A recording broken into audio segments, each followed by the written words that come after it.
Hello, good morning everyone. I'm Chathuri, UI UX engineer. Today me and Nathasha are going to talk about very basics of design thinking. Introduction. So today agenda will be like this. First introduction, then user experience design, then what's design thinking. Next is why design thinking is vital for a project. Then finally we are going to talk about pros of design thinking. So first thing first, you will need to gain a solid understanding of what design thinking is and why it is so popular. In this TED Talk, you can learn design thinking process and also you will start to understand why it makes sense to apply design thinking to a situation. In a simple way, I can say it's a problem solving method. How do we find the right problem and then design a viable solution? Let's begin. So first of all, I'll start with what is UX. That means user experience. It focuses what they need, what they value, and also their limitations. I'll give a simple example. Light switch. So when we want to switch on the light, we interact with the light switch. The design of the switch, including the color, material, and physical appearance, may impact how we feel about the interaction. Similarly, in the digital design world, UX refers to everything that affects a user's interaction with a digital product. What is UX design? It's a process that defines the interaction between the user and the product. Then who is UX designer? As a UX designer, we should consider the why, what, and how of product use for experiences and deliver solutions that leads to positive outcomes for organizations and their users. In a world of creation where everything has a design, we are the ones who push for usefulness and delight. Understanding these 5 stages of design thinking will empower anyone to apply the design thinking methods to solve complex problems. So Nathasha is ready to explain the stage process of design thinking. Nathasha? Thank you, Chathuri.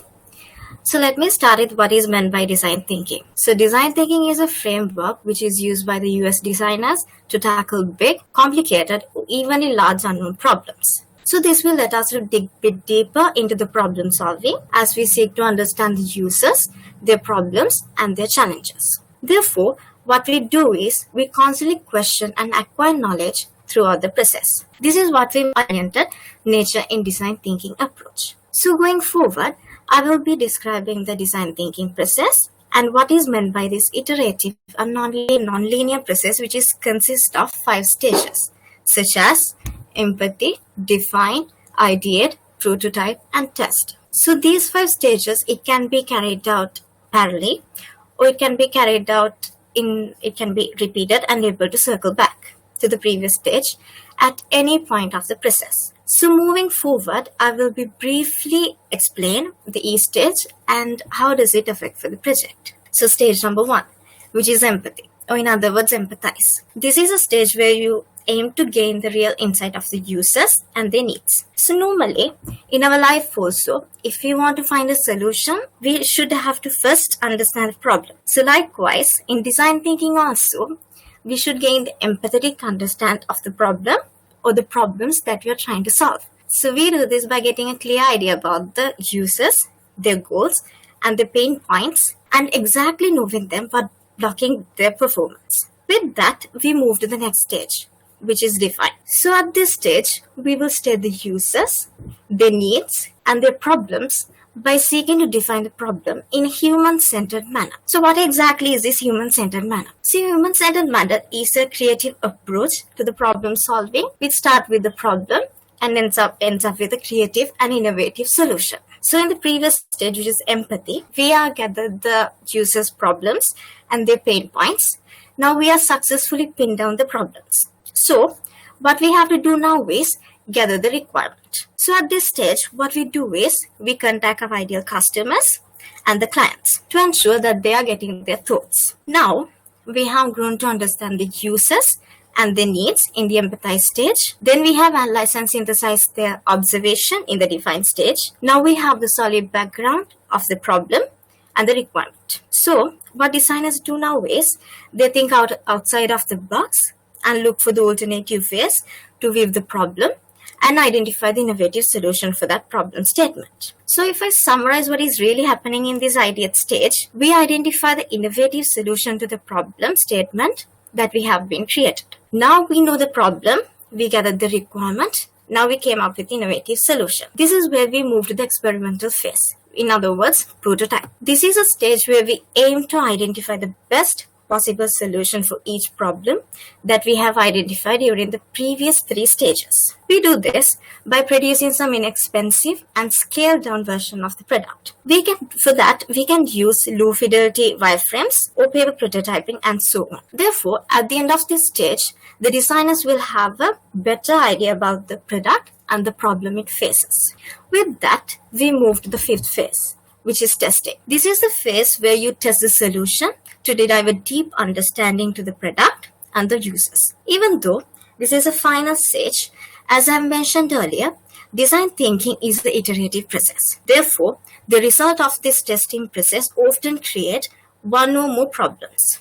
It can happen according to people's behavior or their understanding. So once the problems are redefined, the designers will jump back to one of the previous stages and find the best possible solution for that matter, and again circle back to the testing process. With that, before ending this topic, let me summarize what I've talked to you so far with a small video clip. Design thinking is a 5-step process to come up with meaningful ideas that solve real problems for a particular group of people.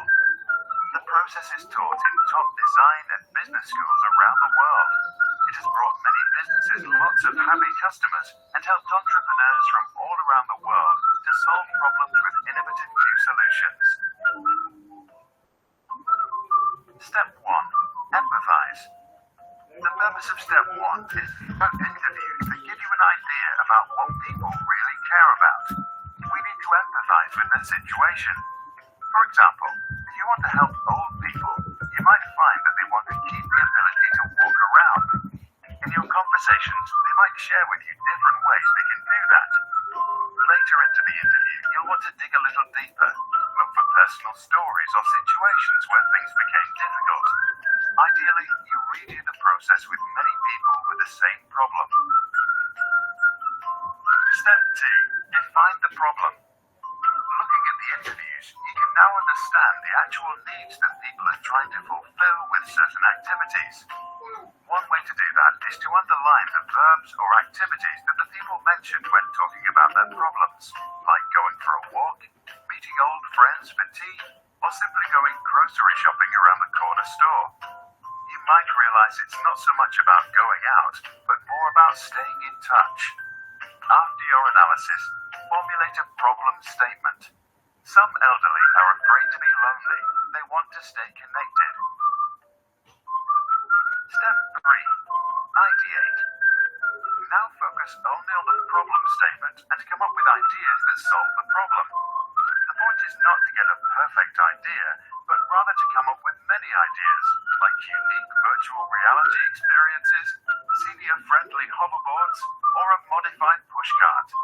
Whatever it is, sketch up your best ideas and show them to the people you are trying to help, so you can get their feedback.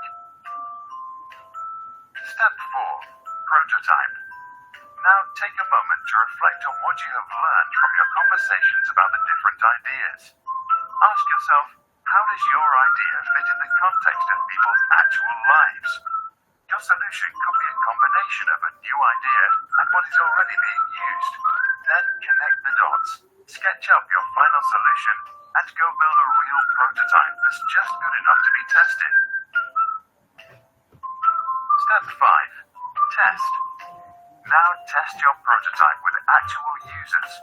Don't defend your idea in case people don't like it. The point is to learn what works and what didn't, so any feedback is great.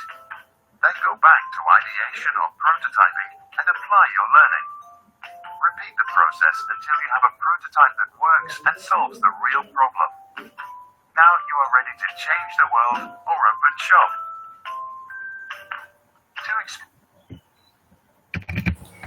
With that brief explanation, I hope now you have a clear idea about the 5 stages of design process. With that, we will move on to the why design thinking is vital for the project. Chathuri will be explaining it to you. Over to you, Chathuri. Thank you. So, why design thinking is important for the project? So, as my first point, the design thinking process teaches people how to innovate and problem solve. If I explain to you about that, it's allowed to view the project from different perspectives. Therefore, instead of focusing on the solution, design thinking enhances our ability to question by questioning the problem, the assumptions, and the implications, which leads to seeing the problem in different ways. Therefore, designers start their out-of-box thinking and look for alternative and innovative solutions for the problem. As my second point, design thinking conveys complex problems in uncertainty. If I explain that, combining both analytical and creative thinking have plenty of room to grow in project management. Therefore, when there's a change in the project, it can be changed with the flexible control. This is the third point. With its user-centered focus, design thinking approach can help address stakeholder management. And my last important point is design thinking contributes effectively to the project strategy. So as for last topic in this tech talk, let me explain to you what are the pros of design thinking process.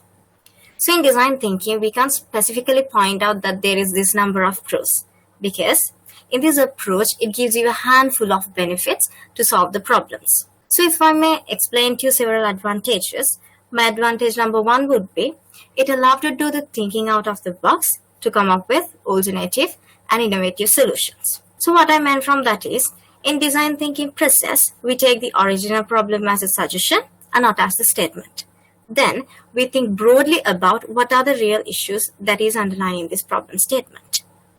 So if I tell you in this in a simple format, instead of focusing on the solution, in design thinking what we do is we enhance our ability to question the question and the assumption. Then we are encouraged to view the problem in a different perspective. As well as this will let us dig deeper into the root cause of the problem, which will lead to see the problem in alternative ways and come up with innovative solutions. So my advantage number two, it puts the needs and the requirement of the users first and ensures that the outcome meets the objectives and the client requirement. So when I go back to the designing process, first what designers do is they build the empathy with their target users by getting to understand their needs and the expectations and the behaviors. Next, they focus on coming up with ideas which is quickly turned into the prototype and tested on the real user. By this early and frequent testing, we would be able to gather the feedback from the client, then jump back to one of the previous stages, make the necessary changes long before the product is developed. Likewise, before the final outcome, the product has been undergone numerous number of testing as well as client and user feedback, which will ensure that the final outcome meets the client objectives and the requirements. Last but not least, my next advantage would be design thinking does not only help designers to come up with groundbreaking products, it also fosters a culture of innovative and user-centric at the entry level of business. With that brief introduction to the foundation in design thinking, let us wrap up our tech talk with a small quote said by Steve Jobs. As Steve Jobs said, design is not just what it looks like and feels like. Design is how it works. So if you have any questions about design thinking, please send us an email.